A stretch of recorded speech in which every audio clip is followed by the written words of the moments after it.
اس دن ہم بھائی بیٹھے تھے باتیں کر رہے تھے تو صفائی کرتے کرتے تو چوہے کی بل سے نوٹ نظر آیا. وہ نوٹ کوئی پڑے تھے اس دور میں جب 100 روپے کا نوٹ بڑا لال لمبا بڑا سارا ہوتا تھا اور 100 تھا، اس میں قیمت تھی. 100 سا تو کہا 100% ٹھیک ہے. انہوں نے کہا یہ 100% بات ٹھیک ہے. 100 تو وہ تو چوہے کے بل میں کھودا تو پھر اور نوٹ نکلے اور نکلے اور نکلے تو نکلتے گئے. پتہ نہیں کہاں سے گھسیٹ گھسیٹ کے اندر لے جاتا رہا اور اس پہ آرام کرتا تھا، سوتا تھا. ایک صاحب کہنے لگے مجھے پتا چلا کہ چوہا میرے پیسے لے گیا. پھر کیا کرتا تھا؟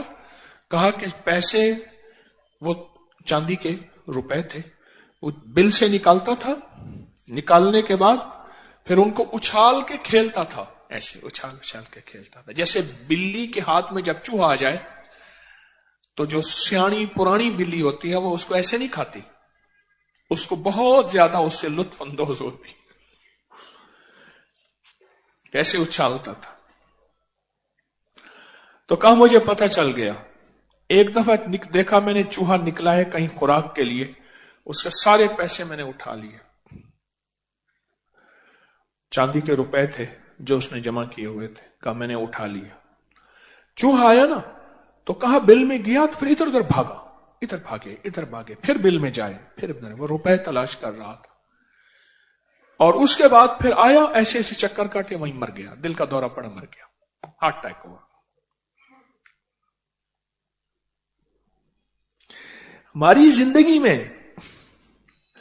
سونے کے بعد ہمارا وارث کون ہے؟ سونے کے بعد ہمارا وارث کون ہے؟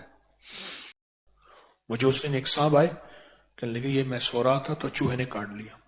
میں نے کہا چوہے کو 2 چیزیں بہت محبوب ہیں، ایک رقم مال اور ایک انسانی گوشت.